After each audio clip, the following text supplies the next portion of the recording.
Call to order the November 6th meeting of the Quincy Conservation Commission. And we'll first start by reading the minutes from the October 2nd. Has everyone reviewed the minutes? Make a motion? Make a motion. Okay. Second? Second. Okay, the minutes are approved. And then our first case on the agenda is a continued case, 2931 Newcomb Street. It's a notice of intent filed by 2931 and 3539 Newcomb Street LLC. Applicant proposing to demolish existing structures and construct a, is it still a 39 unit? It is, yes. 39 Yeah, unit nothing's changed. residential structure. Yeah. Because I know that it had come down. The structure will include 2 levels of under parking and associated site facilities. The resource is land subject to coastal storm flowage. And for the applicant? Thank you, Mr. Chairman. Rob Fleming. So this, again, was a matter that was continued from August, so 3 months ago. And again, it's a proposed 39-unit development, 2 levels of under building parking. It's a mixture of 2s and 1s throughout.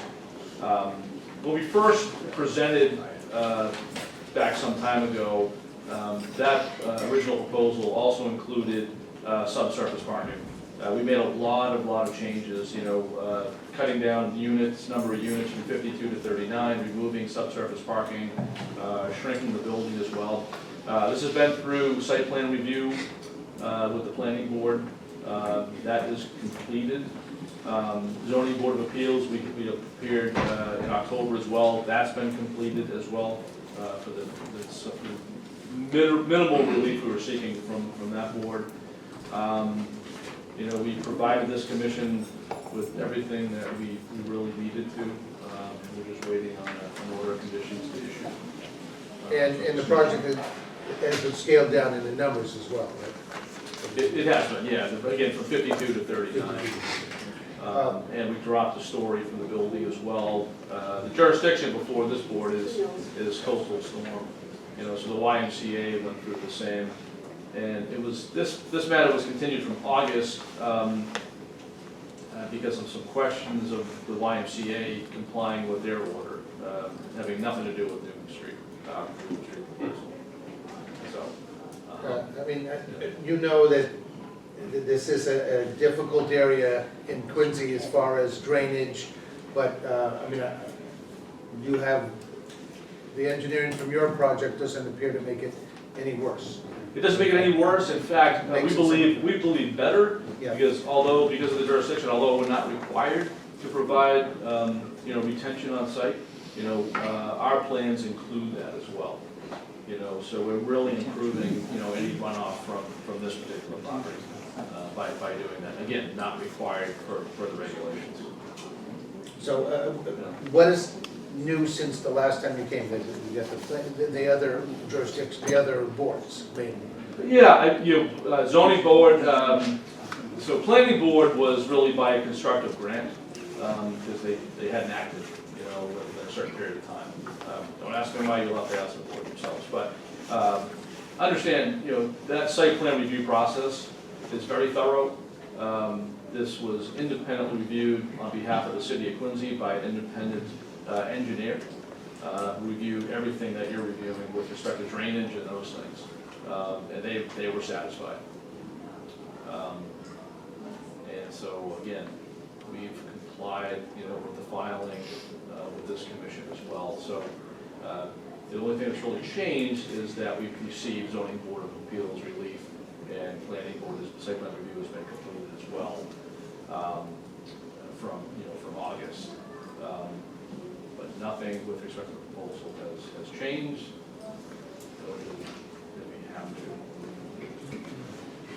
Any questions from the members of the board? Because we continued the hearing, open it up for any questions or comments from neighbors or anything else.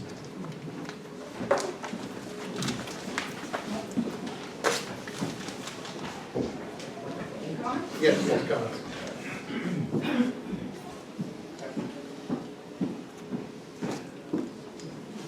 Hi, Laura Blanchard, 31 Francis Ave. Newcomb Street, as you know, is located in a flood zone. Everyone in this neighborhood is required to purchase flood insurance. Currently, the flooding is created by the town brook and a high water table in the ground, and lots of runoff from Francis Ave, Coddington Street, and it goes right across to the YMCA. Showed you a picture right off my front porch. Regular, normal thunderstorm, just floods Newcomb Street and starts coming toward my property. So, I've said it all before, it's the same thing I've said. I have one more comment to make, that I'm very proud. My backyard is where the flooding is. That's where the flood zone would come up, is into my backyard and then come toward the house. The one thing that I am proud of about my backyard is that it is recognized by the National Wildlife Federation as a backyard wildlife preserve kind of thing. All right, so I'm very proud of, being very nature oriented and everything. I really don't want to ruin my property like that. Flooding, the water has no place to go. You're taking away ground. Where is that water going to go? I just don't know. Thank you. Any other?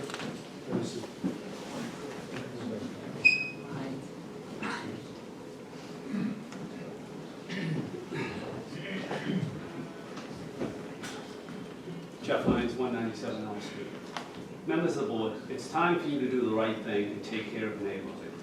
Our neighborhood, it's just developer after developer. Last week, there were the high tides in the brook. The brook was overflowing. There wasn't even any rain, and the brook was overflowing last week. The brook was supposed to be fixed when they did McGrath Highway over. That's what the city told us. It never happened. They ran out of money. Then we were told it would be done over when they did the Revere Road end of the project. They ran out of money again. Then I watched the city council meeting when Dan Raimondi said to Margaret LaForest, we're going to fix the brook right between the two Galvin buildings on McGrath and Washington and on Elm. It still never happened. The wall is caved in and flooding is getting worse. And until we do something there, we shouldn't allow any more development. The facts are the facts. You can bring every expert in possible. The YMCA had their team, and we were told they knew what they were doing. Well, things are worse now than they ever were after the YMCA built. The YMCA has created a situation, they don't maintain it, and, look what happened. Part of Coddington Street caved in. Look how long they were taking peat out of the YMCA before they could build. And we were told this wasn't going to be a problem. They had all their experts up there, and they told us how wrong we were. Well, you can bring every expert you want. I don't know if it's going to matter. Just like they're building here, they've got all these things, engineers and everything. We're the ones that live there. We're the ones that see it. And the more projects you build, the high school happened, the track happened, you're displacing water. It's going to go somewhere. And, this project's taking up a lot of that green space right now. It's just time that we start taking care of people that live there, the long-time residents. We've been dragged up here. This has gone on for years. So many meetings. Last meeting, we were here and then nothing happens. This happens regularly. We're a neighborhood that's trying to stay together. They're saying 10 or 15 years, our neighborhood probably isn't even going to be there because the city is allowing big developers to come in and take over. And it's just not right. It's really not right.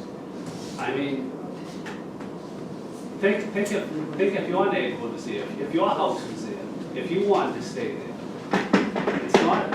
It's just the direction we're going in, and I really think, urge this board to turn this down and do the right thing. The planning board couldn't make up their mind, and that, I think, and then they didn't have a quorum, the way I understand it. That should be continued until they can get a quorum. And you guys shouldn't vote on it until the planning board votes on it, in my opinion. Thank you. So thank you. We have heard from you, and we hear it. Our problem is we can't fix things like the town brook. We can only deal with our jurisdictions limited. This project, and the property owner asks us if we are doing it in a way that doesn't add to the problem, and in fact they're doing some things that, with stormwater management, that might make it a little bit better.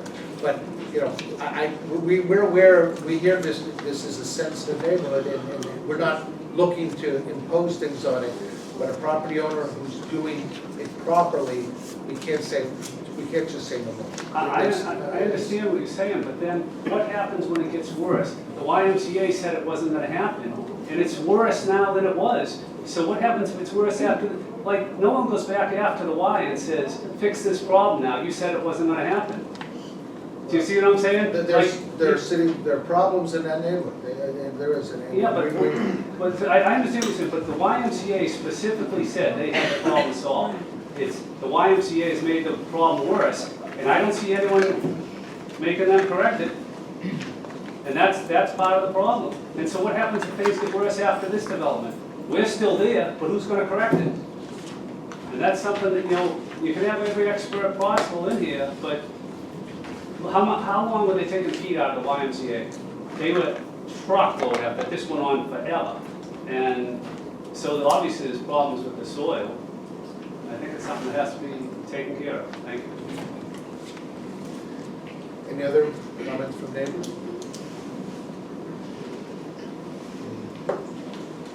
And at this point, does the board have a vote on this? No comments? And we've had them before a long time. They've downscaled the project. They've taken out the basement, the underground, all things we've required.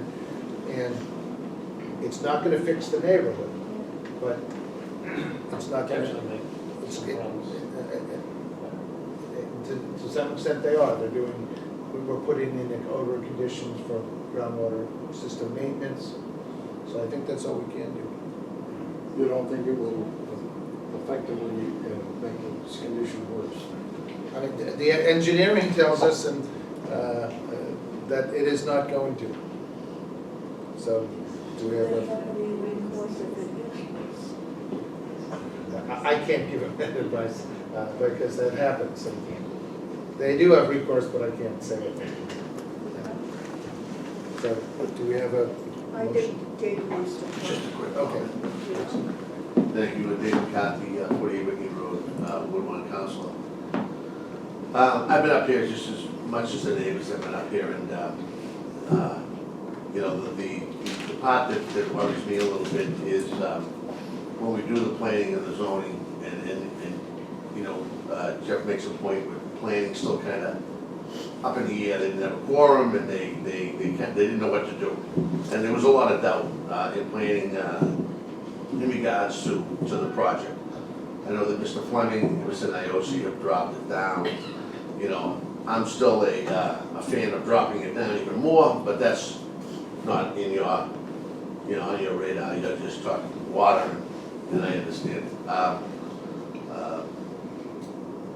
The street, the area is tough and needs a major overhaul. And I don't know if that major overhaul is coming anytime soon, because it's the entire area. It's really not we fix one street and it's all set. The town brook is the town brook, and when we get to a high tide and we get that full moon and we get that massive rainstorm, the water has nowhere to go. So, something has to be done at some point, I think, with Newcomb to relieve it, because it is a valley down there. But I'm still not a fan of the project. The way it flows, I think everything should be finished at the planning stage completely before it gets handed off to you. So you don't get put in a position of planning to do it or zoning to do it. I think planning and zoning should do it all, and then it comes here. Because that would dictate, and again, I know it doesn't hinge on the size of the structure, but it would dictate on the layout and different things that would be changed. So I leave it in your hands. I know we've been here for 2 years talking about it, probably even longer before that. But I put it to the board, and I'm sure you'll make the right call. Thank you. Thanks. Mr. Chairman. Like Council McCarthy, my name is Chuck Phelan, I'm from 98 Main Street. Like Council McCarthy, I've been here at a lot of meetings with the neighbors, and I'm speaking in support of them. I realize that, I'm a fan of being scaled back a little bit. Obviously, that's not the purview for this board. But I'd like to there are definitely flooding issues. You mentioned it, Mr. Chairman. It's obvious that this area has some problems, and there are some things that I'll work with Council McCarthy to follow up on to try to help the thing down there. But I think there is, the neighbors put together a convincing argument. There are problems with flooding down there without question, and whether this will impact it, they're trying to protect their property. So I'm here to speak in favor of the neighbors, and I wish I was there at the planning board when it was continued, and I don't know if that was the best way to do it, but that's something that's not in your purview. But on flooding, there are several times with Town Brook where there are some collapse, and it's a very sensitive area, and there are problems down there, there's no question about it. So I'm just speaking in favor of the neighbor's opinion, and obviously you have your decision to make, you have to sit down and weigh all the facts that you have. But I think that this is a problem, and it's going to continue to be a problem, but I'm just looking not to make it any worse. Thank you.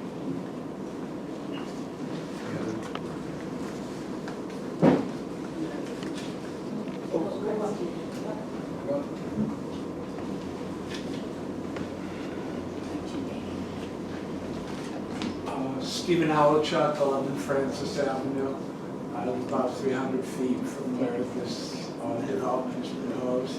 And I think something that's been lost sight of is the buildings become smaller, but in Business C, for a building of this nature, requires 42,000 square feet of a lot. And actually, what's provided by the developer is approximately 26,000 square feet. So it's really oversized. For some reason, the Zoning Board of Appeals, except for Chairman Aiken, didn't really see this. Yeah, it's like a compelling kind of thing. The Zoning Board is supposed to be sensitive to these kind of things, to not allow such extreme discrepancies from the zoning code to happen. That's not the purpose of a variance. A variance is supposed to be a very thoughtful thing, and it's supposed to take in consideration the character of the neighborhood. It's not, and Mr. Fleming and the developer never proved any hardship. They didn't provide the slightest evidence that there was hardship or they needed relief. And actually, with the planning board, the peer reviewer, in a letter that went to the planning board in August, and the planning department said that that he really felt the developer should justify the discrepancy in lot size because it's so extreme to the planning board before the planning board shouldn't give approval unless that was done. I don't mean to cut you short, but we can't make, if the zoning board made a bad decision or the planning board should have made a better decision, we can't do anything about it. There are other avenues to do that. Our limitation is, are they making the water problems worse? Have they addressed the problems that they're doing? And from, there's bad problems in this neighborhood, but from the engineering we have, they're not making it worse, they're making it better. And that's our jurisdiction. Well, we can't second guess zoning board, we can't second guess planning. What do you know about the expertise of the engineer and how valid their conclusions? It's reviewed by our comments from our city engineer, and they've given us that information, and that's how we proceed. Okay. Thank you.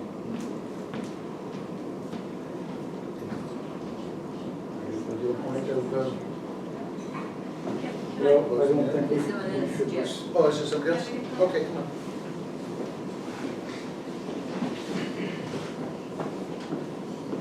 Pam Brennan, 65 David Street, Quincy. Just listening to what you're saying, so you have to vote on whether it could impact the neighborhood adversely, but yet you're saying you're just going by their engineering, and your engineering department has reviewed it and said it won't add. So what is the recourse, though? I mean, I really think, what is the recourse for the neighbors? Can they sue?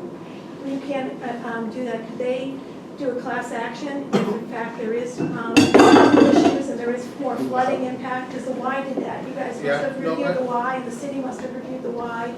And obviously, everybody knows you put more building in, it's gonna impact, it's gonna change the water tables and affect the property. So you're basically saying for this property alone, based on their impact, it's not gonna change the neighborhood, guessing by what they've drawn and what they've said.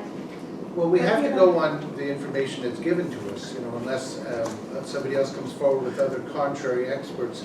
We have to decide on projects, and the projects are decided on based on the engineering they give us from credible engineers and people that have, and reviewed by our engineering department. If something is wrong, So the city's engineering department has signed off on this, they've given us their comments and they've been addressed. and they've all been addressed. Yes, they have.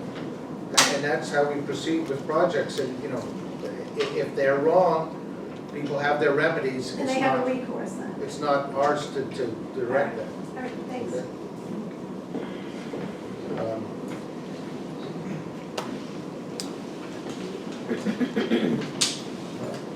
I guess we, We should do that, but it should be dependent upon the other zoning and everybody else. well, it is, yeah, I mean, Okay? they have Well, they'll have their recourse. their recourse on that, if they appeal those decisions. We're or about they- flooding. you know, This is all about flooding. And So, if it's gonna flood, it's gonna flood. Is it gonna be worse flooding? Is it gonna be better flooding? and all we can do is, based on the information we have, It should be the same or better. We can't make it We're taking worse. down 2 buildings, those footprints probably are close to the footprint of what they're putting up, isn't that correct? well, and they also have stormwater management and some on-site retention. Actually, it should be better Should be. because it's more water than what's there now. So it should be better. It's not gonna cure the problems of the neighborhood, because they still go through that. All right, so do I have a motion? I'll give you the motion Closed in. to pass the order conditions dependent upon the other organizations Yeah, it is. passing their sections. Okay, second, I can second. in favor? Okay. Thank you.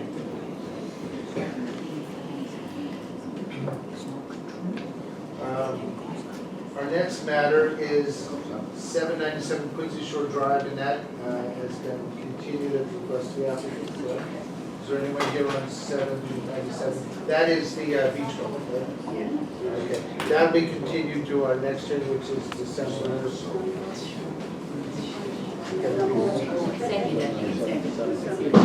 December 2.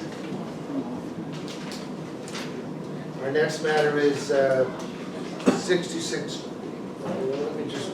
Let's go last. We're gonna take 66 Crabtree last.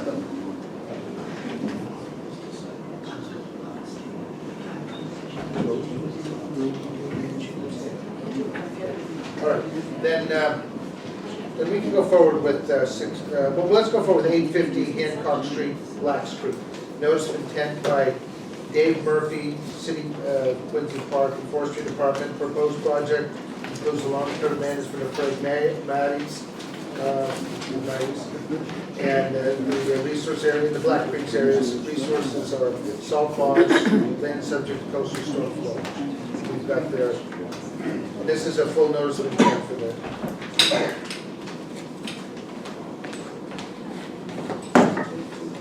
You got surprised, I'm working. Oh, sorry. Yeah, you didn't say anything.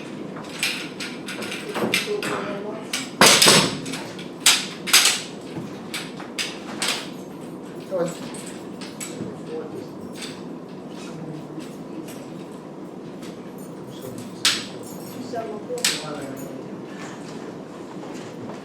December's continued December 4th. There we go.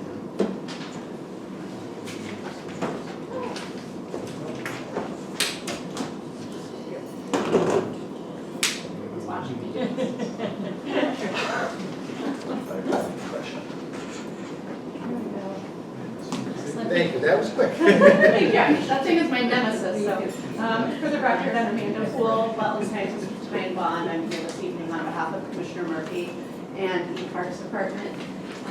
As you may be aware, the city and several departments have been seeking for a little while now to undertake a citywide management plan of Phragmites. There are approximately 600 acres of wetlands throughout the city, a large number of which have been invaded or are starting to be invaded by Phragmites. And once it becomes established, it's very difficult to eradicate and spreads easily. And so because of this fact, the city has been working with Ty and Bond to develop a 5-year vegetation management plan that is going to cover the entire city. And so for the purpose of this notice of intent, we're focusing on a phase 1 pilot study area, which is focusing on the upper basin of Blacks Creek, which is essentially sort of the southern region of Marymount Park. So Marymount Parkway is here, got Furnace Brook Parkway here, Hancock Street, and so the upper basin is an 8-acre tidally influenced embayment. About 3 acres of that are actually invaded by Phragmites, very thick tall stands. I'm sure you drive by it multiple times a day, very familiar with it. You know, the mayor is quite aware of it as well. So we are going to be proposing integrated pest management in that area, which is a combination of both manual and chemical controls that is found to be the most effective when you combine those two techniques. Mechanical controls alone against Phragmites can sort of beat it back a little bit, but over the long term, they don't really help to reduce the population. And so generally, herbicide treatments are required in addition to that to really make it a more effective treatment over a shorter term of herbicide application. So essentially, the resource areas we're working in are salt marsh and land subject to coastal storm flowage. There's a little bit of coastal bank along the road shoulder there along Marymount Parkway. Those are pretty much the resource areas that we're looking at. And the mowing will not result in any surface disturbance to the wetlands.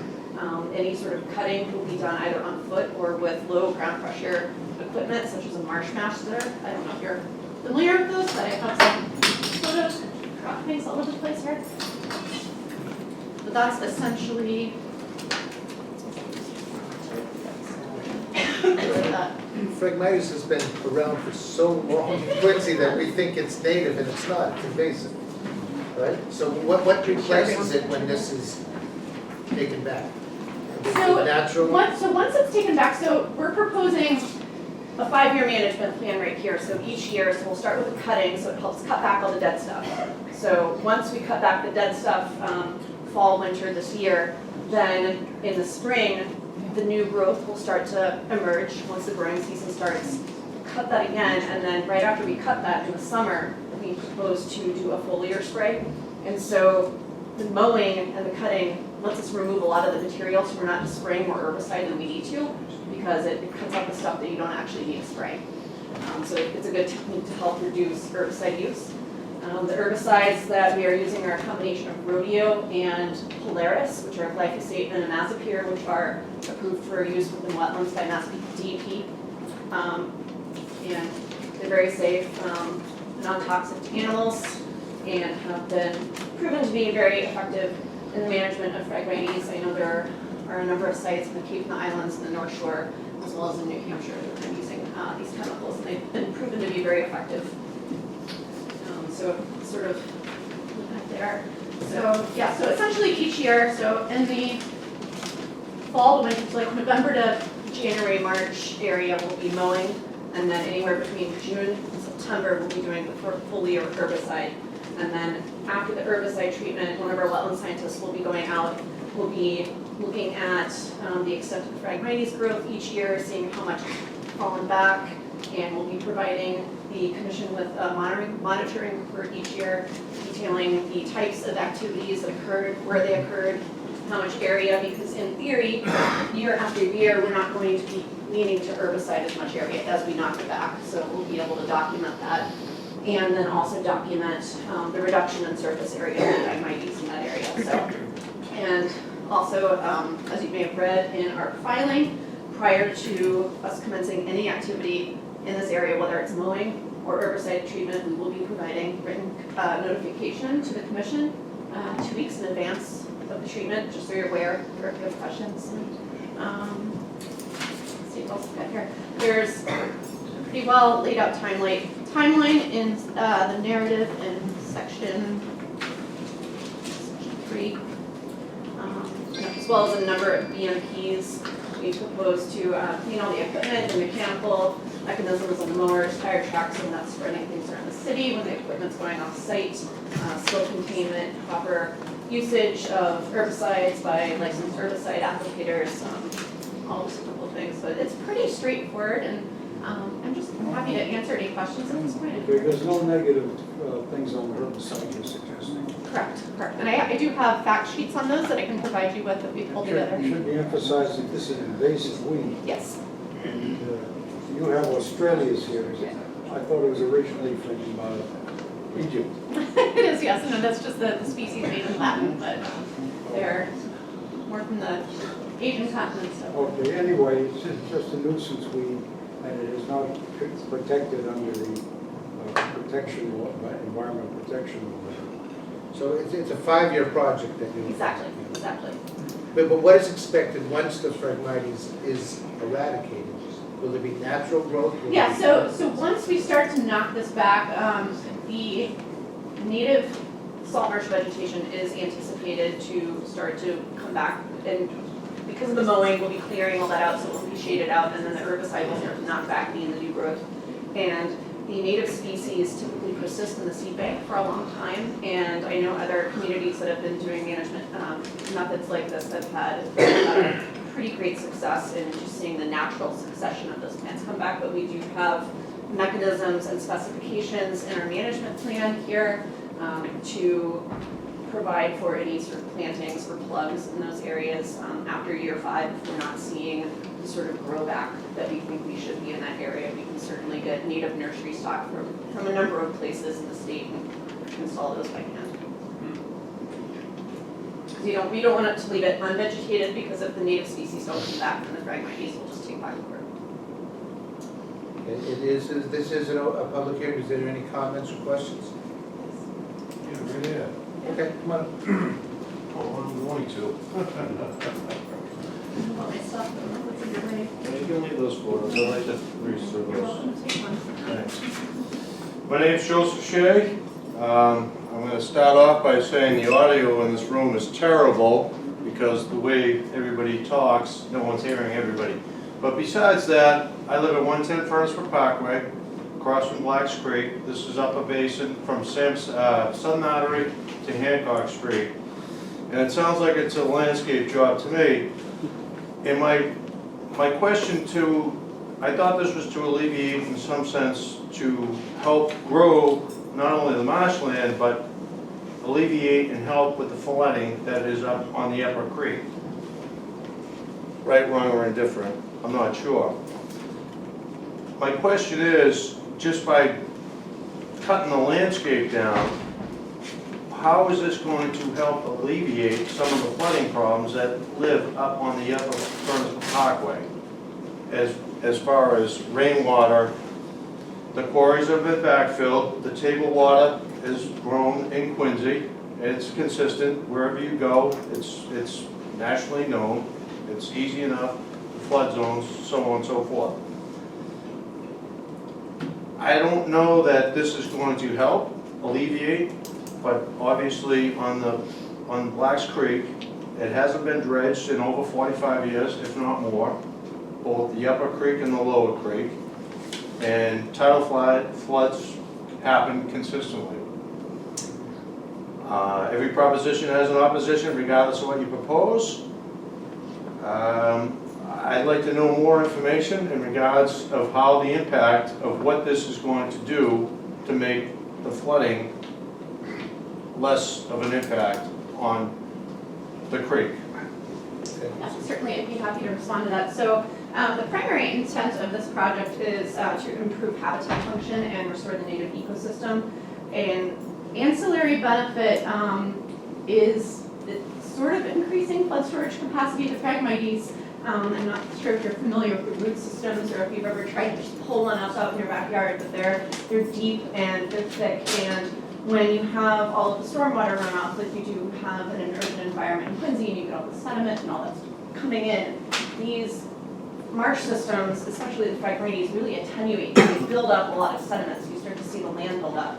So once you have that managed and removed and you're starting to lose a little bit of the root system there and the native plants come back in, you don't have as much of a sponge, so to speak, to collect all of that sediment. So therefore, your elevation is not building, so you do have a little bit more of a flood basin, you know, to attenuate the stormwater and coastal storm flowage. But, you know, that's not the primary intent of the project, but is to, you know, we're really seeking just to improve the habitat and the native species diversity within this wetland system and throughout the city.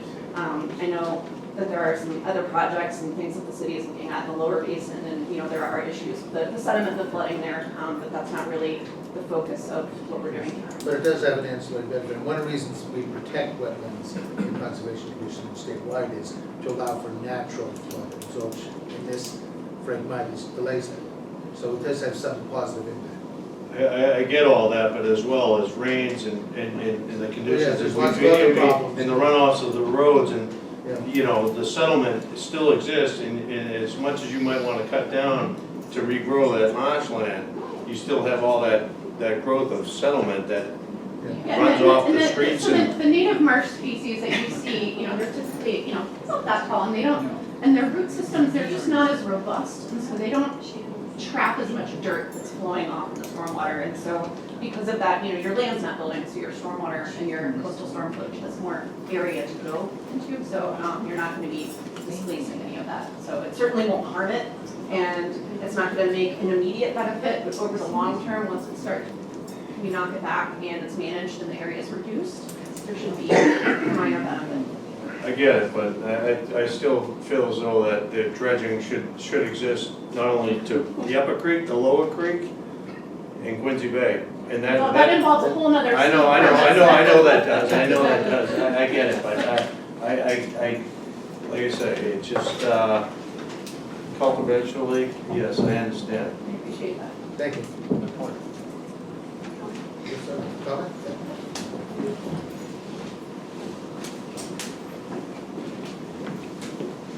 Pam Brennan, 65 Dickens Street. I do agree with the man who's just up here. I think dredging, along with maybe cutting back the Phragmites, we also abut a marsh, and so you're also using herbicides. I think you said in your in this plan, I think it was, you said a 5-year plan, but I thought the herbicides was a 3-year spraying. Was it a 3-year spraying? It's 5 years as presented in the notice of Okay. plan. And just so you know, I mean, so you mentioned too that you're gonna be doing studies to you wanna bring back the native plants and things like that. Are you also gonna be kind of watching to see how the impact of the glyphosate and the Polaris too have an effect on the environment and the bird life? Yes, we have fact sheets that I'm happy to provide the commission, and this can be posted somewhere. The residual and sort of half-life of Rovio is anywhere from a week or 2. Depending if there's a rainstorm Yeah, and the temperature, exactly. you have to be careful. It's very non-livable in the soil, and then it's been tested as far as toxicity to a number of wildlife, insect, birds. I mean, but spraying then it, it's they have to non-toxic. be completely covered, and it has to be done if there's wind and whatever. No, exactly. This will So be it's a- I mean, completed by licensed herbicide applicators in accordance with all laws and regulations. And that's an area where people are walking and stuff like that. So during the time of spraying, how are you gonna manage that too? That is something that I won't dictate for the contractor, and then their means and methods are up to them, but that has to be done in accordance with all of the regulations. I think for controlling flooding, I think dredging would be actually a better way of cutting it down and then dredging to kind of remove the root system there, and then allows more water in, because now the land was raised from the Phragmites, so then you kind of have that anyhow, so that's Well, kind of that part has of to the come for us problem. another notice of intent, because that involves other environmental issues of Right, dredging. right, it's a But that's- convoluted process, yeah. We're But trying that's to choose the least impactful solution environmentally. So, Then, do we have a motion on this? Well, I think someone had. Oh, someone else back there? I can see a file. Being in I think I've been around a long time, for 30 years, and I think when you do the Phragmites, I remember there used to be huge problems down the Broad Meadows Marsh, where and eventually what they did to do it was to increase the saltwater flow to get rid of it. I think several times as a council, back 30 years ago, we had all the Phragmites cut down, but nothing happened afterwards. So I don't know if any can be done to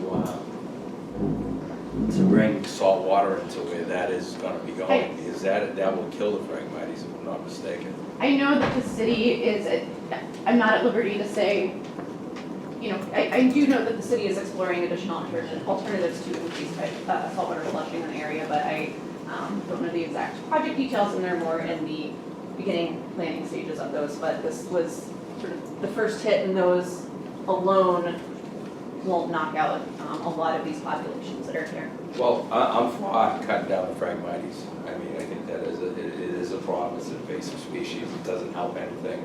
It hurts it doesn't allow the water to run off.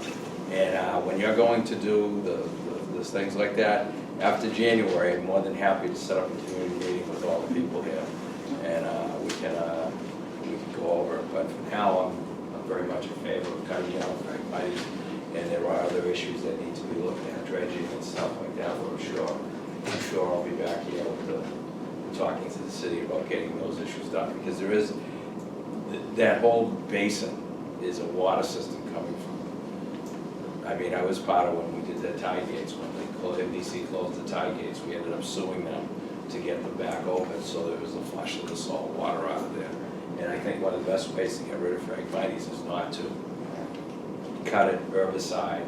Sometimes the best way is bringing in the salt water to actually kill it and And eradicate it. if I may, so just to reiterate, this is phase one of the vegetation management plan, and our plan, and the city's plan is going to focus on all city-owned properties, which will include the lower basin of Blacks Creek, where the tie gate is, and a number of the management alternatives include methods such as increasing the spans and diameters of culverts, dredging, increasing tidal flushing, just for the purpose of this pilot study and just getting the community comfortable with the city undertaking this management plan. It seems prudent to just focus on a small area.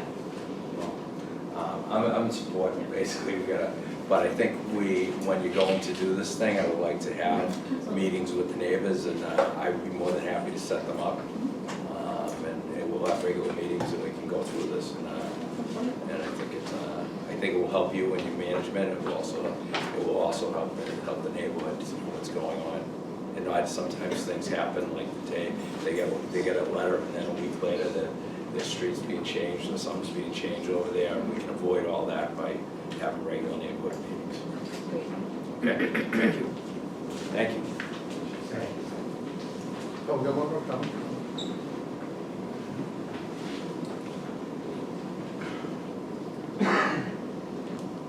Carol Thurman, 70 Dickens Street. Life estate is not a safe product. You need to speak up, I'm sorry. Life estate is not a safe product. There are countries that are banning glyphosate. If not banning glyphosate, they are restricting the use of glyphosate. And the list is pretty long. It's Argentina, Australia, Austria, Belgium, Bermuda, Brazil, Canada, Colombia, Czech Republic, Denmark, El Salvador, France, Germany. These people are all working to do away with glyphosate. Out in California, there's been quite a few lawsuits because it causes cancer, and people are actually suing Monsanto. So to come up and say it's a safe product, you have to be more educated to believe that. So I'm also for salt water remediation. They just opened up the flood valve to the, I don't know whether that's really, has that helped the Phragmites in our neighborhood yet? I don't, not in the We're not marsh, getting not in the enough marsh. salt water, but if you do allow salt water Yes, back yes, into an that's area, okay. it does away with the rhizomes that go underneath the ground.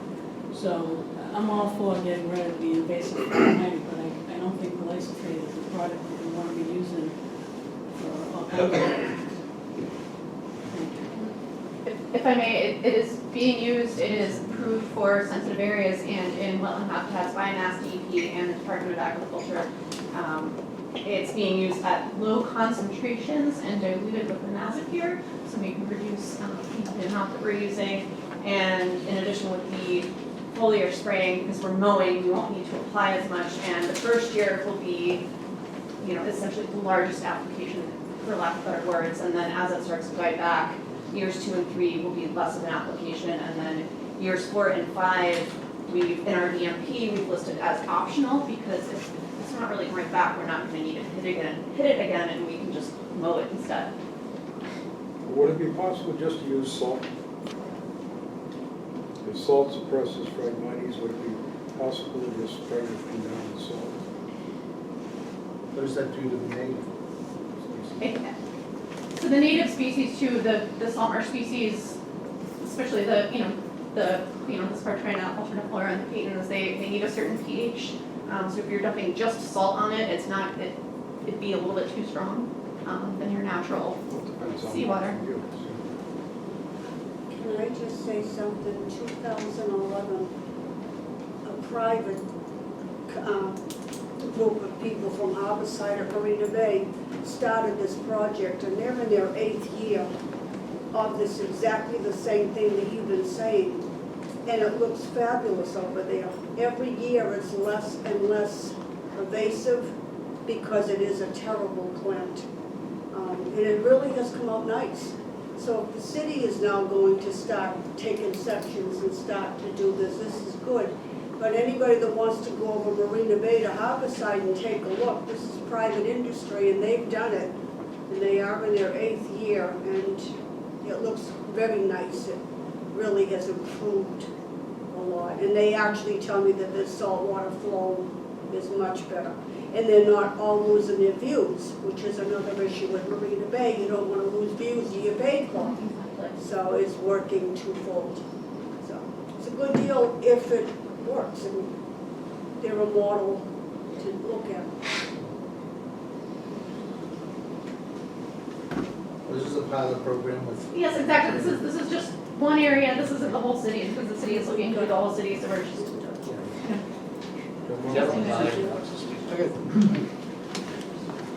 I'm Gordon D. Campbell over in 64 Dickens. I don't know how they're doing it over your neck of the woods, but I don't know if they're using chemicals or whatever. But you've got an estuary, right? They don't make estuaries anymore. To put chemicals in an estuary to eradicate Phragmites, to me that don't make any sense. I mean, excavation maybe, but again, they're talking about glyphosates, they're talking about rodeo, you're talking about, what else? Roundup, the stuff that's been looked at in other parts of the country.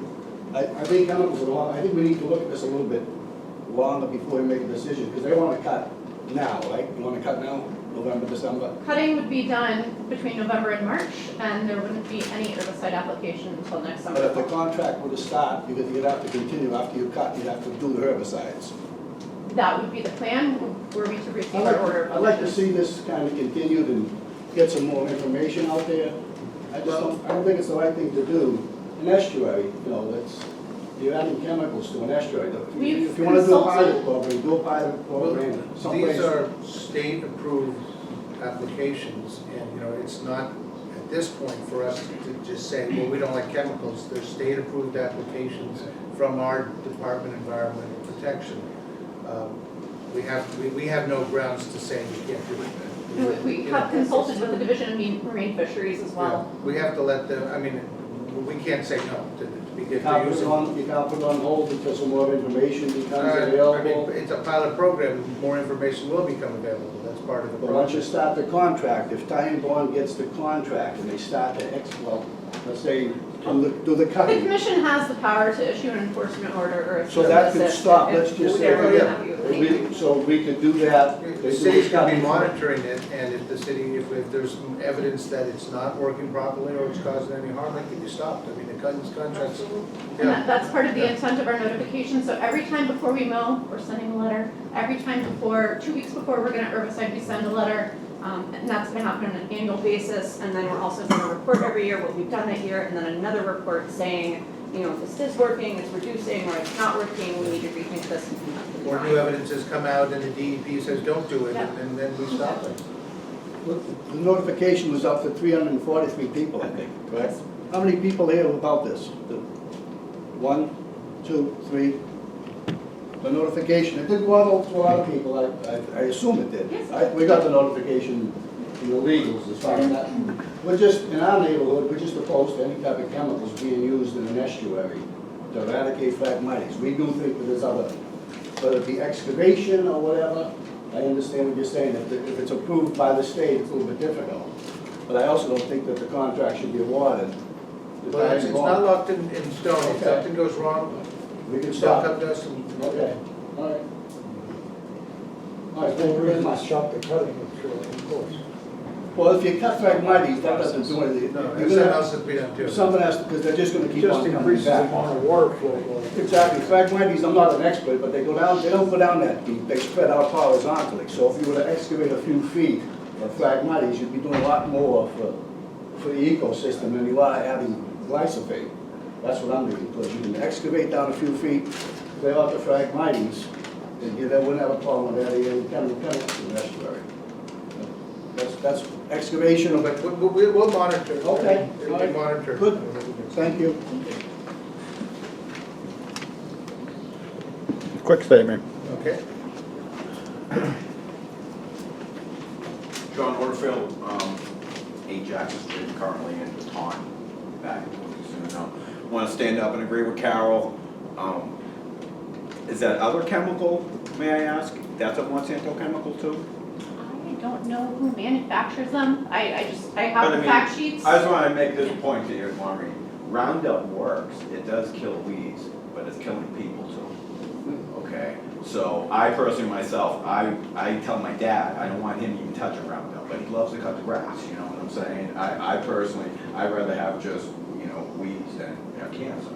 So I don't, I'm against putting chemicals to clean up this mess too. I mean, I really don't even understand this 100% totally. I mean, it seems that you should be using this as an area to help relieve flooding. It sounds like this is some place we can maybe throw some salt water when we have overflow, maybe from that first case we just heard, okay? So when the town brook collapses, send the water over there. I don't know, but I mean, definitely, why don't we continue this? I mean, what would hurt continuing this for at least 30 more days? And couldn't you have a neighborhood meeting and let He's the not people talk? counselor in 30 days, it's not yet. Well, then how about continuing this for 60 days, okay? Then he would be a counselor in January, or we could even give him a vacation since it's so close to New Year's, and we'll continue it for 90 days, okay? And really think about it. Because, let's take the seawall, for example, okay? That seawall thing, that got continued, it still hasn't started yet. So, I do not believe we are in that much of a hurry to kill Phragmites, which I'm not even sure. Are Phragmites the things that grow in the ground and then like these big things come up like rhubarb, okay? Because I own a place in Onset and I pull them up and you pull them all up, and if you don't pull them up after like a couple months, they're gigantic. Okay, but I actually did dig up, and you pull up all those roots and stuff. You either got to put cement over them, or There's lots of other ideas, but this is the city proposed pilot plan for a limited area with with chemicals that could be dangerous will be to monitored. humans. Well, okay, they're state in the approved, ocean, they're state and approved by our ecosystem. DEP, so I appreciate that, so we'll make a vote on it. I do Thank not. you. I just Thank stand. you. I stand. Thank I do you. not trust Monsanto. Thank you. All right. Can I come back up one more time? I think we're gonna have a vote now. I think we're gonna vote now. We have to Just move on. just one thing. All right, come on. This won't take long. Ty and Bond did put a 80-page report together for the city. Did everybody here have a chance to review that? It's available. It's available. Did you get a chance to review that before this meeting? An 80-page report, correct? It was in our, yeah, we reviewed it. You took a look, everybody took a look at it, you kind of accepted it the way it is. Okay, you want to extend something like John mentioned here, let's just hold off and take a look for another 60 or 90 days here. It's a pilot program. I mean, we have to let them try it, and then if it doesn't work or there's any repercussions, we're not gonna do it also. Thank you again, I'm sorry. I have one question. Okay. I don't know if I can walk up there. You can I'm say gonna stay here because I have trouble walking. Okay. Nancy Stone, Estabrook Road. I understand that your NOI is only for this pilot project, right? And you're gonna do the limited area? Yes. What will be the criteria for extending the project? So this is phase one. The vegetation management plan that's being drafted covers all wetland areas in the city, which we will be preparing a notice of intent for within the next month or two and coming back to the commission with. And we are currently working with Commissioner Murphy to prioritize city-owned parcels that have Phragmites on them that, based on wetlands functions and values that are being impacted and the values and goals that the city assigns to those. So we're kind of working through that prioritization ranking right now, and then also looking at those areas and their sensitivity and what sort of management techniques would be most appropriate for those areas. So that's still getting worked out right now, but that is forthcoming. So it depends on what happens in this project where you go, because our homes on Estabrook Road back up to the marsh. So the Phragmites have become so invasive over the 42 years I've been there, they literally are at the property line. This is the time of year, so it's a concern for us always, because once those catch fire, they like little sparklers and they just jump. So the fire comes when the kids are up in the marsh and they're drinking and they're up on the top of the hill there and they light the fire to stay warm, then it's always a gigantic Yeah, no, it's a danger. huge fire Our hazard as houses well. could, our houses could be up in a flash. So I want to know the criteria so that we can hopefully get some relief down in our neighborhoods. Yeah, you'll get public notices when we're filing our next notice of intent, but the next one is going to be a blanket wide. So there's no phase two. time, so you haven't decided what the criteria for. We're working through that, so this was just a small permit application, and so the next one is gonna cover all the sites, and then each site will have its own prescribed management methods and its own plan, so it's gonna be this times the whole city. Thank you. I have a question. John Risitano, 85 Dickens. I scanned the report, and I didn't see anything about monitoring the Blacks Creek water to see if any of the chemicals gets into the water. Now, maybe I don't understand how these chemicals are actually applied. If you could, please explain. Yeah, no, absolutely. This report was prepared by our licensed herbicide applicator, and so I'm here on his behalf this evening, so I'll present this as best I can. But it will be with foliar spray, so from a 1, so it'll just be sprayed onto the leaves, so there will be potentially some migration onto standing water. Our hope is to do it at low tide to minimize that, and the mobility in the water column is low. It binds to the soil very well and is not very mobile. And then its half-life is very short, so it will degrade rather quickly within the soil. So, based upon these formulations and you're going to combination be raising. mowing first, is Yes. that right? Yes. So what's going to be left are these little stumps, 6 inches high or something like that? Mhm. And you're going to spray from up in the air? Why not No, spray on the ground? So we'll spray. We're cutting back the dead stuff because if the dead stuff is there, there's no point in spraying the dead stuff because then we're using more herbicide that Right. then we don't have to use. So once you cut back the dead stuff, that allows the new stuff to sort of poke up, and then we can easily detect that and then just spray those instead of the whole area and the dead stuff. So we're able to then reduce the amount of herbicide that we're using because we've cut back all of the dead plant material. I see. So the timing is you cut the dead stuff down, Mhm. you wait several months for the new stuff to start to come back, and that's when you spray? Yeah. I see. Thank you. Yeah, of course. I just wanted to ask a quick question. The people that are spraying, do they wear masks? Yes, we have in our report, Full gear. there's, full personal protection equipment. There are a number of regulations that they're required to comply with, as well as any sort of local conditions that the city imposes, and so they'll be definitely protected. So. Or people, If you like to speak to the chairman, I'm sorry.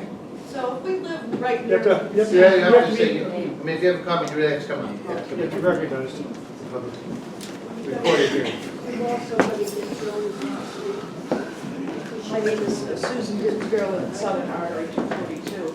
So if they're all wearing masks when they're applying this, if those of us that can see Blacks Creek, where you're going to be spraying right from our front windows, should we be wearing masks and things as well? They're just going to be handling it, and it's just a precaution because they're just right up against it, but it's going to be sprayed close enough to the plant material that and it has like a binding agent in it, so when it is sprayed, it will contact and stick So on. there's not going to be contamination around it, really? How do you know that? That is based on all of the information that I've read in the material fact sheets that we have. And the DEP has approved it. And the DEP has approved it. I mean, it's. I'd like, is it possible to get copies of that? I can provide those to the public record, because I have them. Thank you. Janice, do Can you just do that? Janice, Yes, I had you have to say your name and address. You stay right, that's fine. 81 Duncan Street, Janice Salvucci. Will the neighborhood be notified when the spraying will be taking place so that we can keep ourselves and our animals inside?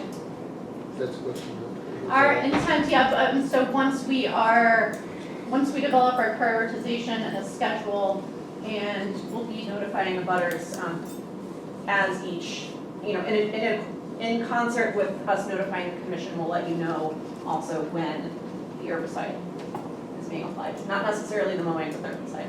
Herbicide. Thank you, Is that will be put in the important. newspapers? Do you announce that in the newspaper? Yes, yeah. Hello, my name is Richard Joyce, 104 Avalon Street. I am a opposite my neighbor of the marsh from the folks on Ticket Street. First of all, Mr. Camber has it exactly right. The best way is excavation, removal, backfill, either screen out the fragmented roots, backfill with the remaining soil, maybe add some, or the other method has been done on Parkhurst Marsh by a neighbor, constant mowing and removing. So my real question is, when you said you're cutting vegetation, are you removing it then? Yes. You're removing every single thing? Yes, So we're not- we will see this bare wasteland of No, stumps, correct, which yeah, is fine. we don't want to leave any dead biomass there because if it contains seeds or plant fragments, we want to get it Yeah, completely yeah, off well, site it's because that's just going to make it worse. It's going to regenerate from whatever's in the Exactly. roots, but the above ground's not going to generate. Thank you. Can I ask a question? On the Phragmites, is that airborne? When those seeds are around, are they The tufts? airborne? Yeah.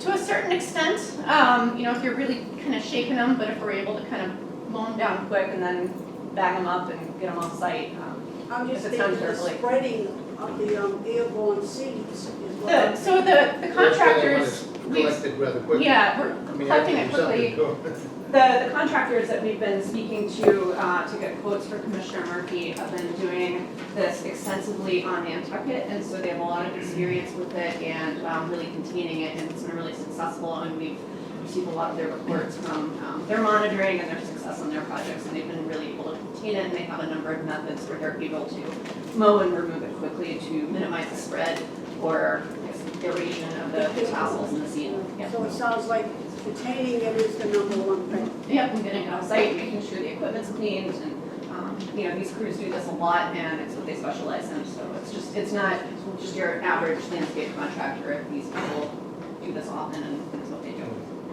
Well, I mean, it's a problem, as some people have said, but it's got concerns when the methods but I think at this point, we're ready to vote on this pilot program. Are we ready to, I'll move this should go. second? Okay. Okay. Thank you so much, I appreciate your time. Give it a try. Yes, and Nora, I will send you the fact sheets and you have them for the site in case anyone would like those. I'm gonna call up the 22 Heath Street request for determination of applicability. That should be rather short. And that is filed by Damian McCarthy. The applicant proposes to install a 36 by 60 below ground swimming pool. And you're in a 100-year flood. So rather than issues.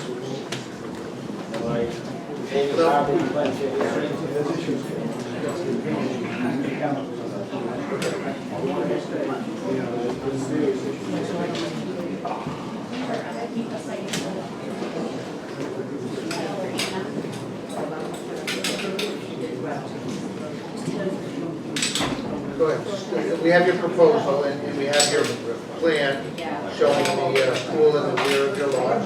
The resource area is the only resources I have. Take care. Yeah, right, so we don't require any specific, it's not like you're building a building and we require it to flow through, but you have to come before us and just have us approve this. Yeah. So is there any questions regarding this?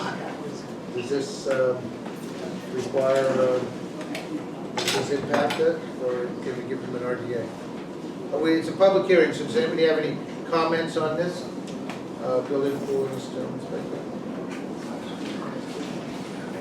Because our determination here is whether the act applies. Oh, somebody, okay, I'm sorry. Hi, Tom Gallivan, 21 Deerfield Street. We abut the property that they want to put the pool in, and we're very low there. We're in the flood zone, obviously.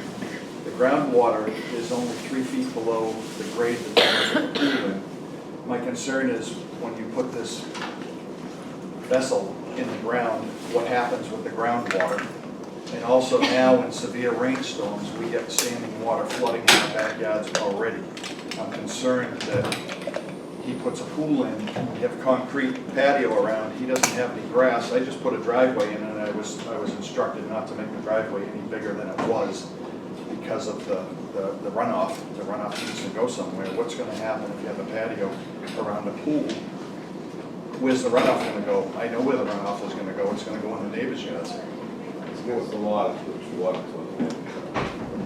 But where is it gonna go though? It's gonna I'm go. gonna pour the deck right up to the fence. We're gonna have a little drain going, it's around the pool.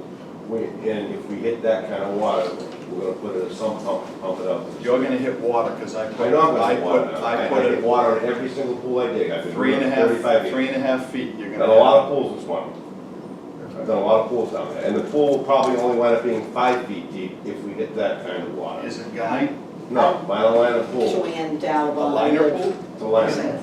The groundwater's gonna ruin that sand under that liner. Not gonna, it's It's just that Where's we're, cement bottom, You sir. have to identify yourself. oh, I said Joanne Dalbon, I'm Okay. 21 Deerfield. Okay. We're, it was the old, it's the sand pits, I guess they call them in Swan. Okay. It's like the lowest point. The water comes in from the marsh and it comes in from the ocean. Yeah, our yards are even with the marsh. All our driveways go down, and it's your folks are 22, so it's like 2 houses up from them. It's the absolute lowest point. Years ago, the blizzard of '78, the city put drains down there, and they're now backing up. There was almost 7 feet of water in those backyards in the blizzard of 78. I just think, Well, our She only lived resource there. area there, our only resource area here, this is not, is a 100-year floodplain. So whether you build a driveway or a swimming pool, 100-year floodplain is, if it's a 100-year flood, it's gonna come, regardless of what you have. This is not a marshland, this is not, so our restrictions here are not very great on 100-year floodplain. There's not, we're not in a budding, there's no delineation of a marshland nearby or anything. So the resource area, I understand, that when floods come, the water goes someplace, but we don't have a lot of restrictions. well, there's floods, but when we get a rain, we have to pull our cars up the driveway because the water's going over the wheels. And like I said, our driveway, we couldn't make it any bigger. We're talking like 3 months ago. You The were city talking said we earlier couldn't. about not making the condition Not making worse. it worse, yeah. This will make it worse because the water's gotta go somewhere. He's gonna have a concrete backyard. His water is gonna go somewhere, it's gonna go in the neighbor's yards. We don't want to burst anybody's No, I bubble, understand. but I don't want But, every water the resource coming area in my There's yard. 3 or 4 above-ground pools in our neighborhood, and I think for obvious reasons, because the water table is so high and we are in the flood zone. We don't object to an above-ground pool, it's just we think that you put a concrete deck around a pool. 2 years ago, in that nor'easter that we had a foot of water in our backyard. His pool's gonna be topped off with ocean water. That's his risk, but I believe his pool is gonna make our yards in the whole neighborhood on that side of the street worse. And what happens, I know there's the 100-year, but we haven't had water come in since. What happens if next year when there's a pool in that yard, water is now in my basement? Who do we go after? Whose responsibility is that for okaying that pool? Well, our determination here is, does this affected by the Wetlands Act? I mean, one thing we could do is, well, let us contract it, get a more detail on a NOI. Because we only have a RDA here. Suggestion. Sure. I was there in '78, I lived right around the corner. Yeah. I think we need a site visit. I do know how devastating that area is. It's Scary. devastating. We watch it come in every time it's raining. Blizzard of '78, they were out of their house for a week. I lived at 2 Huckins. We put drainage in the edge of that end of our driveway all, we dug it down with the new driveway and we put gravel in so that it would drain. And we didn't pave anything, the city made it pretty clear we couldn't pave anything. You can't. No, we only covered the footprint that we had before. Well, let's, I mean, I'm gonna ask the contractor, Come visit, it's fine. He's not doing a concrete deck, he's doing a paving deck, which is more better for drainage. and if you hit the water table when you're doing We're this. gonna hit water, I hit water on it every single pool I do. This is no. We just put in a pump to control the water, and once the pool gets full of water, it controls, it just kind of spreads the Ask him flavor where he's around. gonna pump the water. Not gonna, Okay. come on, not anybody right No, now, but- come on down to the site, I'm tired, I'm gonna say something crazy right now, I just want to home. No. Is there, But let's, yeah, Apparently with pavers, yeah. is there a notice of intent we could see the whole? well, right now, this is only on an RDA, which requires less documentation, because they're saying that it's gonna have no effect. Rather than a notice of intent, it's gonna have effect and they have to mitigate. They're saying this is not gonna have an effect on our resource areas. And I think our first step is to take a look at it. So we continue the Let's next start- meeting? You're not gonna be swimming just yet, so. No, we're still Okay, busy. so let's take a look at it, and we'll continue it to our. Do you have any, do you have any idea of when you might see it, just so I can go put 4 stakes in the ground so you see where the pool's going? Kind of paint it out for you. Usually we go on the last Saturday of the month, and that way we know we're all on the last Saturday of the month. I need to know if someone is coming with me, because I don't know if John Brennan's gonna be able to make it, and I shouldn't be the only one going. Sure, I'll go. Okay. I'm not coming, I live in Middleborough, I'm not coming up. Okay, but if you stake it, and we can take a look at it, is there But access? if I need to be there, I Is will there make it access right. to the? Yeah, we'll be there. Okay. You still on your barbecue out? So let's set it up first. I'm not, I mean, anything's fine with me, I can be there in 2 seconds.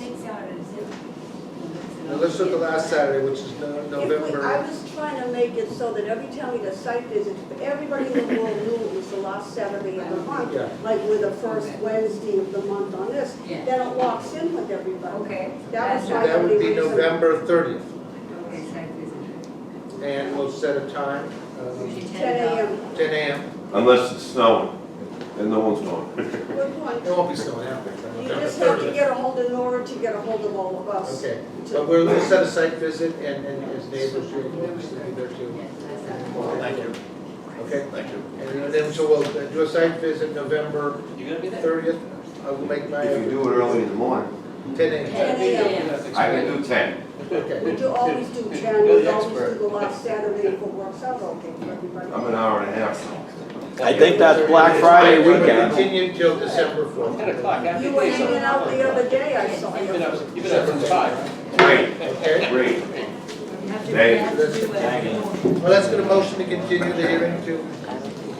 I drive with my friend from Orange, All in favor? come from all the meetings. Okay, we've got 2 more matters, and we're gonna just hold.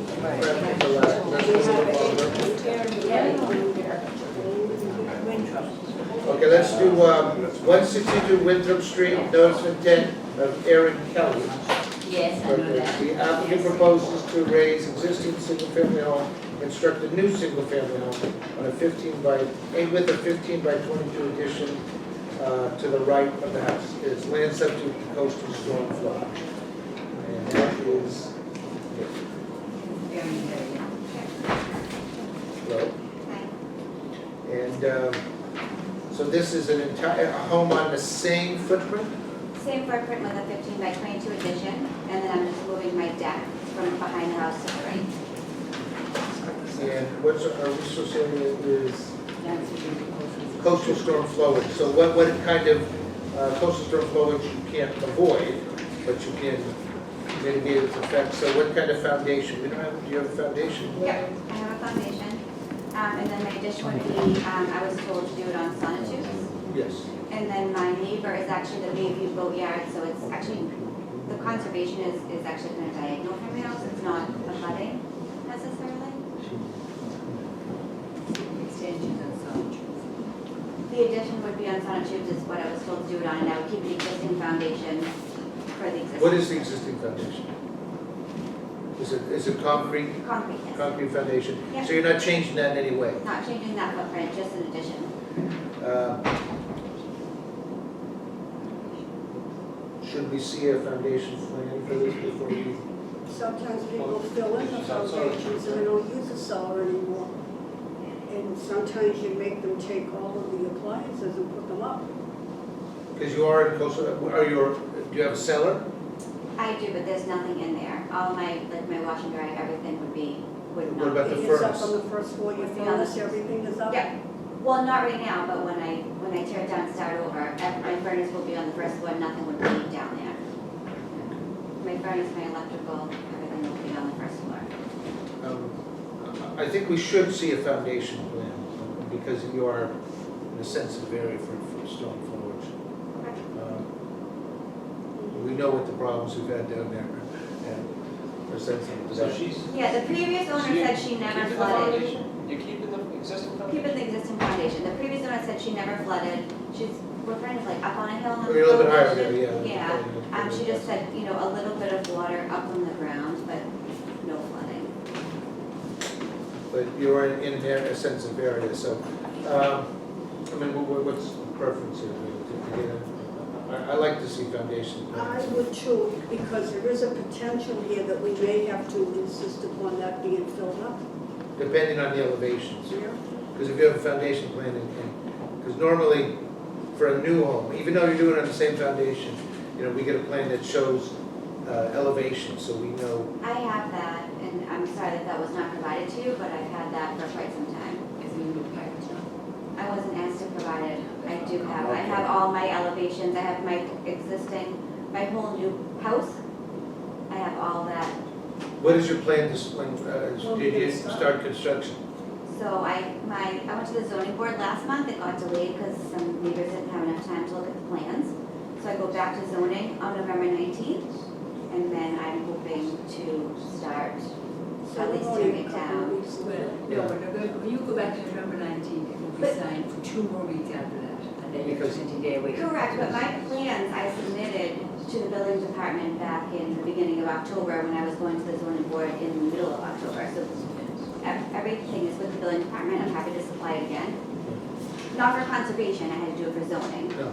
Yes. But our concern is the ground down, so we like to see the foundation plan of the new building that shows the sonotubes and shows what you have for the existing foundation and the elevations. Yep. So if you can submit that to us, no, that won't hold you up.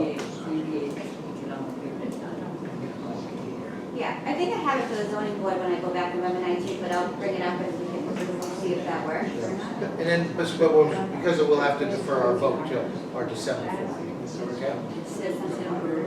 December 4th. So we're continuing it to December. And so just ignore that information. But in the meantime, is anybody here, because we're going to continue the hearing, anybody here on this, with a comment on this proposal? We've got a neighbor here, let's just, come on up. If you have any questions, or just state your name or comments. My name is Margaret Hickey, and I'm 162 Winthrop, directly across from the street from this. And I just want to know what the addition is going to have for a foundation. Is it pylons or? Sonotubes, which is. Tubes of cement. So that it can flow, the water can flow through, so that's what we really want to see in the. Because not alone is there an addition, but there's also a deck going on out further. Right, it should be on that. The deck's on here, but we're not seeing the foundation, but it's gonna be on flow through because it's just gonna be on. Yep. So there'll be no solid foundation to delay the water, Yeah, and that's usually what we want to see. yeah. And I have some pictures of the flood when it came, because it came right up to the barrier, which is right there. Actually above the barrier on the street, if you'd like to see. No, we know this area does get, but we'd like to see the elevations to it. So we're treating it as if there's gonna be a flood. And there's gonna be storm flowage here, and what is she doing to make sure that that storm flowage isn't pushed away to somebody else? And if it's an existing foundation and it's sonotubes for that, then she's not doing that. But we wanna see that. Thank you. Any other questions or comments? Okay, so we're gonna continue, you'll get us the materials. Show us the foundation and the elevations, and then we'll take, after the zoning board, we'll take a vote on December 5th. Okay. Do we need a motion? Make motion to continue. Okay, second. All right, thank you. One more, and that is 66 Crabtree Road. Mr. Carroll? Thank you. And I'll read it into the record. This is a continuation that's been before us before. Notice of intent filed by Anthony Wine to construct a single-family, two-story dwelling on Pines. And I've got some comments on, so I think on 797, that was continued. I've got the engineer's comments and your head, but I'll read those into the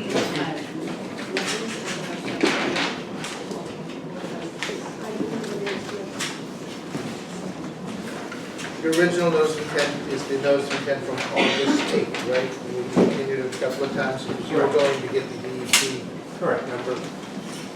It was, roll and try to maximize your time. Okay, well, they're setting up, I'm just gonna read that we have an August 21st request from our civil engineer, Mr. Sang, to specify impervious areas, provide plans for existing site conditions, provide a plan denoting the proposed erosion sediment control, profile view of all proposed buildings. Are those your own comments? And the good news is Sean Hardy has addressed these concerns. You have a memo from Mr. Hardy with some November plans. 6th? Yes, hot off the press, to address the DEP. You should. Sure. Good evening. For the record, Christopher and Carol, I'm an attorney in Quincy. I represent the applicant Anthony Wine. I'd like to give you a little bit of background information on our application and then introduce us to the team that has been working very hard on this project. The home proposed is a 3,300 foot home consisting of 3 bedrooms. The locus of the lot is 7,308 square feet, and it abuts an adjacent lot of 10,000 plus square feet that's owned by Anthony Wine and his wife Shirley. This lot is carved off their existing lot. We've been to the zoning board, and that decision is pending. It was approved, which is it's an ongoing process. And Mr. Wine's proposal to build this new home so that him and his companion can reside in the home. And what has happened is Mr. Wine contacted me this spring and said that he would like a home to be built that's not only energy efficient, but it is also one that is going to be handicap efficient so that they can spend their final years and enjoy Quincy Bay. So with that, we consulted with the city of Quincy. We needed relief. We went to zoning 2 weeks ago. It was approved. Of course, that's ongoing. With that, we've been in front of conservation, requesting continuances along the way, and we're here tonight. Essentially, when we consulted with Mr. Conlon and Mr. Duker, the concern was, number one, the velocity zone. So as a result of it, the home has been designed so that it's out of the velocity zone. The home is built 16 in an elevation of 16 plus elevation feet. And with that, the house is going on micro pilings. We brought in the structural engineer, Robert Pissy, and he recommended the micro pilings to meet the DEP standards in the Mass Building Code. So that's where we stand. The team we have tonight, we have an architectural team, Jim Chen and Bonnie Tan, who is the production manager on that particular part of the team. We also have brought in Dan Webb and Brian Conway, who is doing the structural end of the building to ensure that it can withstand any major event. As we know, this area is very prone to coastal flooding and all sorts of storms and winds. We had one most significant wind last Thursday, and this home will be there for perpetuity. Dan and Brian will speak tonight. We also have the benefit of having Sean Hardy, who has not only addressed the DEP comments and the City of Quincy comments, but he is going to address water runoff from the roof and the driveway that will go between the 2 Wine properties with no impact to the neighborhood. Now, originally, That was the big concern when we had neighborhood meetings, the runoff on the neighborhood. Mr. Wine was adamant about that being addressed, and that's, Mr. Hardy will speak to that issue. I want to remind the commission, if you remember the name, Mr. Wine was here a few years ago when he did a major project at his own expense to correct some drainage problems on Crabtree Road. He's 100% squaring away any problem, barring any expense, just for the benefit of his neighbors. Steve DeRoche is not here, but he did all the land surveying and the plans that you see tonight. We also have Kara Gosling. She's our landscape expert, and a little history on that part of the process. Ms. Gosling did an evaluation on the site. Essentially, there's 5 trees on the parcel. 2 are dead. We're going to retain 3, and the new plan has all sorts of vegetation conducive to a waterfront property, and in addition, additional trees. Mr. Wine has made it perfectly clear that he loves trees. Trees is whatever you folks desire. If you want additional trees, he's there for it because he feels it really affects quality of life. I submitted that package to Dave Murphy, Commissioner Murphy, in September. I haven't heard back from him. However, I did send him another email asking for his comments, and I can provide you that landscaping report. So, rather than tie you up anymore, why don't I bring the team in and they can address it. Sean, you might want to go forward. Sure. Let me just ask, Mr. Wine owns the existing, in your plan, the existing 2-story house? He owns the tutor to the west of the house. Which has the dock. He has the dock and he has his covered pier. So zoning is to allow this to be a separate lot? Correct, and that's why we went to zoning. And with that, I also have some pictures of the site.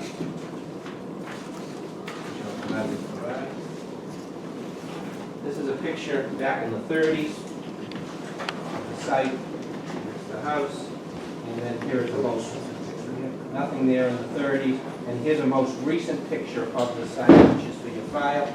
This is the line property, and this is the property here. That's the abutting neighbors, and that's where the proposal is coming from. That's recently there was a home built about 10 years ago, 46 Crabtree, and this is when I did a closing on a home and when I had the picture. So that's squatted prior to when things went when Acres lot of Crabtree owns on a few more houses, and we'd like to be one. So with that, let me bring in the team. My name is Sean Hardy, professional engineer with Hardy and Design Group. I was brought on after the initial filing. I think there was some DEP comments as well as the DPW comments. Well, let me just put in the record that we have a letter from the city engineer saying, dated today, saying that you've received the plan in response that you provided, and that their comments, from the city engineer's point of view, the comments have been properly addressed. Okay. You see that? So before you tonight is a revised site plan. The initial trigger was the DEP comments. They asked for they pointed out that there was some work that was proposed below the mean high water. There was initially a proposed seawall that was part of this proposal. That's being taken out. That all work below mean high water has been eliminated or taken off the plans. That's no longer proposed. The other thing the DEP had asked us to do was delineate the top of the coastal bank, and any work that would happen below that elevation would require an E&F filing with NEPA. So we delineated the top of the bank in accordance with the policy 92-1 from the DEP. It's coincident with the 100-year flood elevation. It's the first break-in slope above the 100-year elevation. So that's elevation 16. So the other thing that this proposal does is it pulls all work that's proposed to be above that elevation of 16. So therefore meets the performance standard of work within the buffer zone of the coastal bank. That then triggered certainly the structural engineer and the change in architecture. Now that the site, you can see some of the elevation views. It's now a pile supported structure with cantilevers out over to make the house back to the size that they want to have to live in, but to pull it off of those resource areas and to be up and out of all of those resource areas. And I know the DPW comment asking about And I know where the question was coming from. He asked what the increase in impervious area was, so therefore he's asking about runoff. So the proposal is for the driveway out front, it's porous pavers, so there was a detail added for that. It's the brick pavers with the gravel course underneath it to allow water to infiltrate down in through and continue on down. The other thing, part of the benefit of this being a pile-supported residence, it's not displacing runoff. The hill is there and any water that was going down the hill, but typically if you see a house with a foundation, you know, it's going around and it's going in other areas. This maintains that same drainage pattern down the hill towards the water. You can see on the elevation view that the roof is pitched towards the roadway, so the proposal as shown on the plan is to collect the roof leaders in the front and bring them, pipe them over to this side, over between the existing residence and the proposed residence to a leaching galley to provide some infiltration for the roof runoff. That was how we addressed the DPW comments, and like I said, we also, once we brought all of that work and delineated that top of the coastal bank and pulled everything up above, from below the mean high water and above the top of bank, a lot of those other DEP comments were more geared towards what kind of permits we'd need if we were below those, so we feel as though we've eliminated those. Guys, we'll see if this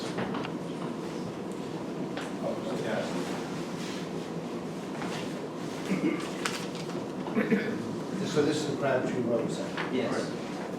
Correct, and here is a copy of the landscape plan. I'm sure you have it. What's the soil composition here? It's just graded before any photo, but it's mostly rock. It's mostly. There's a lot of ledge outcrops additional on the, you know, you can see it there, anything that we saw, so we're anticipating ledge, at least relatively close. So there'll be no soil, much soil penetration there, along the runoff. Generally, there is lawn there, there is landscaping there, there's existing, it's kind of sloped, there's a landscaping wall there that exists, so there's some kind of flat area that's there. And that's why Mr. Engineer Quincy recommended the micro piles, so that we can go right into the dome. Exactly. You know, just. You have to speak up, please, sir. Oh, I'm sorry. Corner. For the record, Engineer Quincy recommended that we do the micro piles so that we could go right into the stone and there'd be structural integrity in the foundation. Along with Mr. Conlon, who gave us the standard for the state building code for that. And where is, you said the water drainage is between the two buildings? Correct. The existing, Correct. where does that show? This, over here is the front of the house. The existing line structure is over here. It'll run off and be between the two homes. There was a major concern of the neighbors that it would impact the neighbors as it goes back, going this way. So it'll run off, driveway that way. Over here, Mr. Hardy has done it. So the only direct. This is the site plan, so it shows, so we have the roof leaders, roof pitches towards Crabtree Road, so we'll collect them and run over to a leaching galley right there, to the detail there. Shown on the plan. And that's the existing line structure. Right.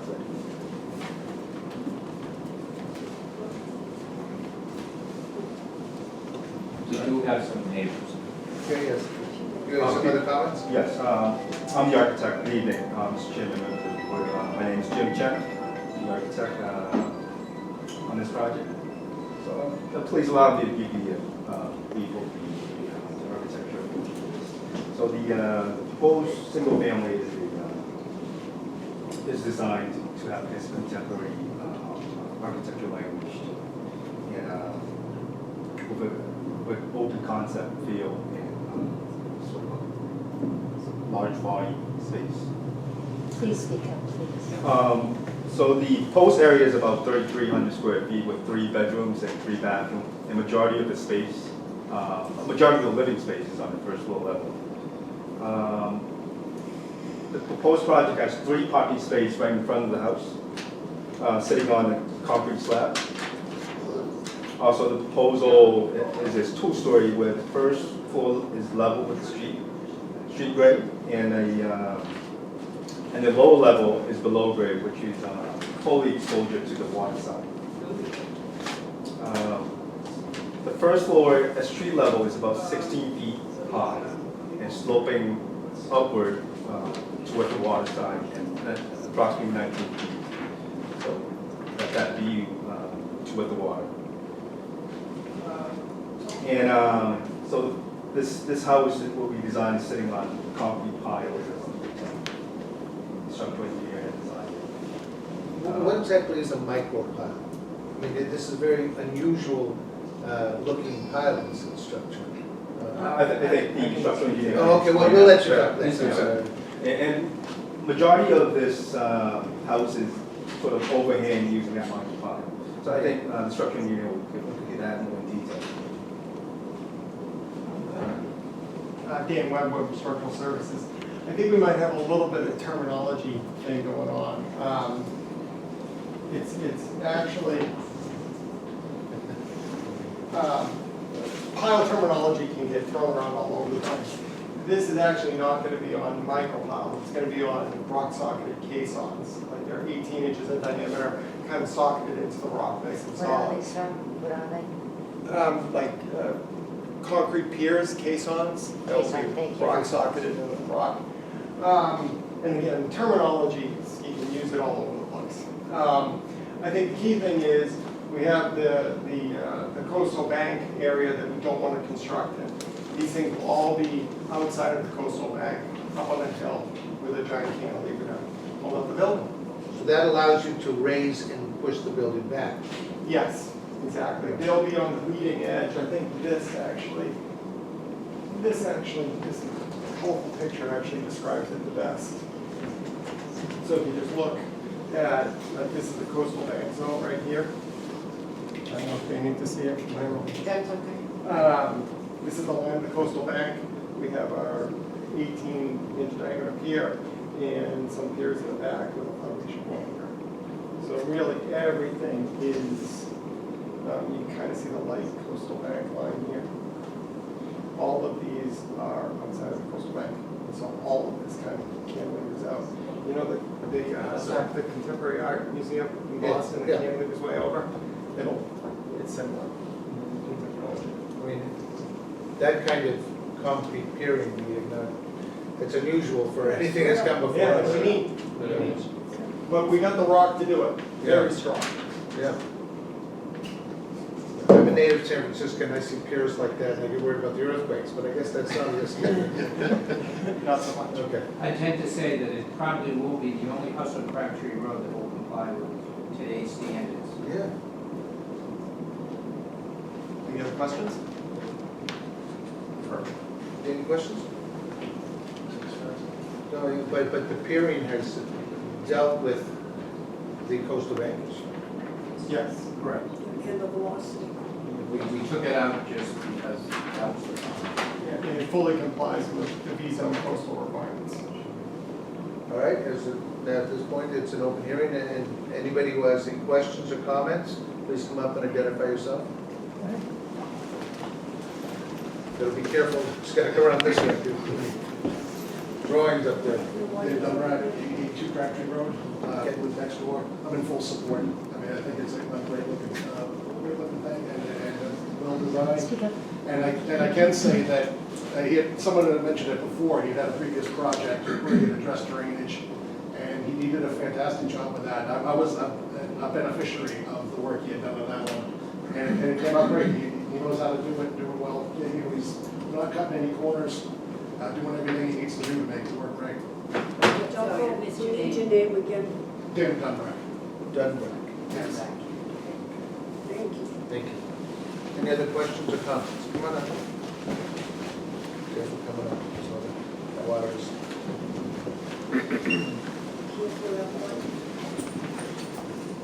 Hi, I'm Phil Marr, and I'm directly across the street from the proposed project. Land side, on Crabtree Ave? The upper Yeah, not the side. ocean. Yeah, okay. Yeah, just uphill. Yeah.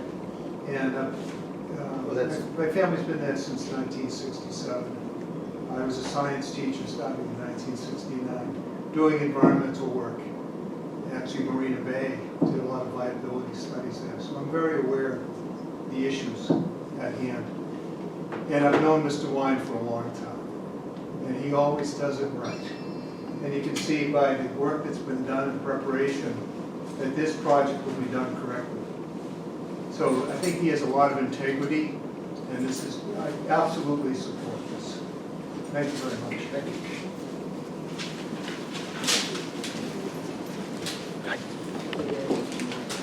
Any other questions or comments?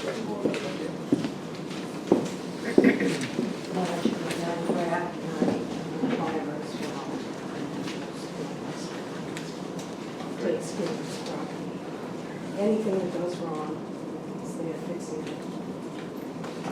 Good neighbor. Wonderful neighbor.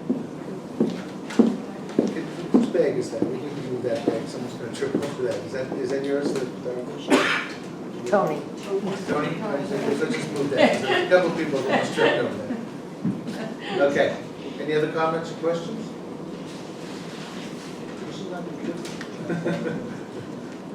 Okay. Well, Oh, you got a comment? Okay. Well, I have a comment. Okay. I'm Joan Harris. I'm the partner that's going to be living there. And I know Jim Chang came up and spoke. He's the one who designed the house. But I did want to specify that it is single floor living. The single floor living is for me, for medical reasons. So everything is going to be, Joni is going from the car, the front door, to the kitchen counter with my groceries. I don't know how, where I'm living right now isn't a boathouse. I go down 3 flights of stairs.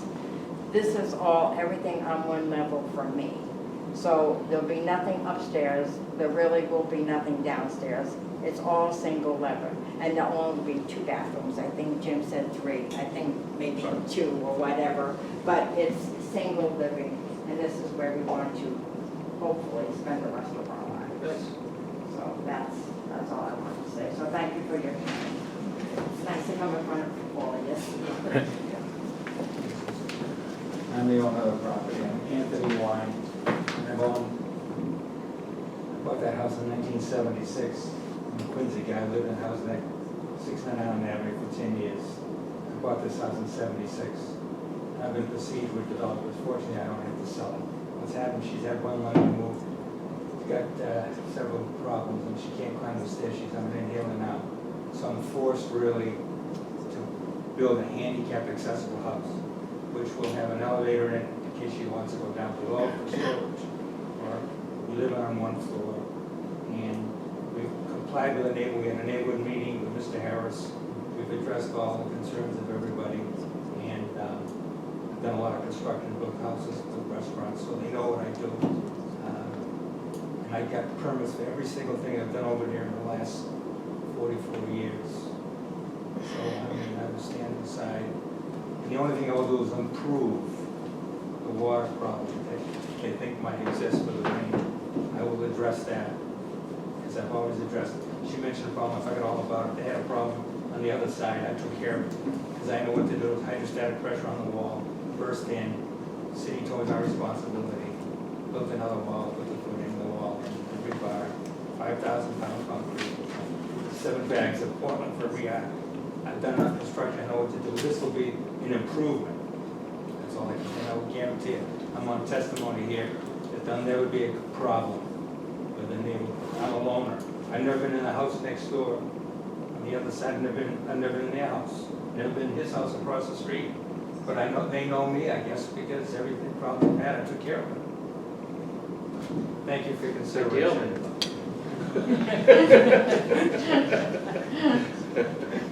Perfect. All right. No, any other comments? Then I think we're prepared with a motion. Good. Make a motion to issue your conditions. Okay, second? Jim? All right, all in favor? Okay. Thank you for your time, everyone. Thank you. We have 2 more things. I'm sorry it's so long, my God. We were gonna be early after this. We have Butler Pond extension permit for order of conditions. Extended November 3rd.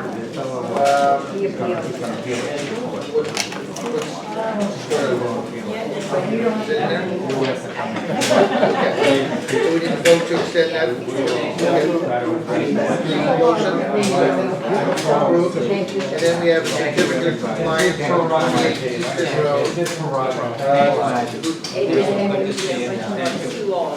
Seawall, second application. John approved it. So we can, motion. Hi. Nice to meet you. 28. And then, That's something that I can sign. okay, then the motion to adjourn? What about this, Quincy Shore Drive thing? Is that- Continued, yeah. That is continued, yes, I'm sorry, she marked it on.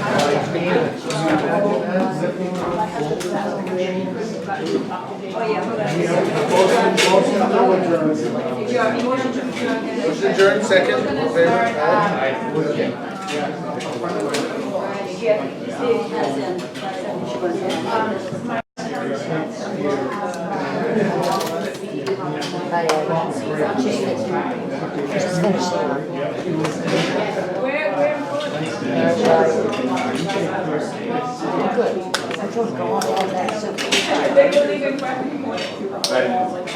That's this.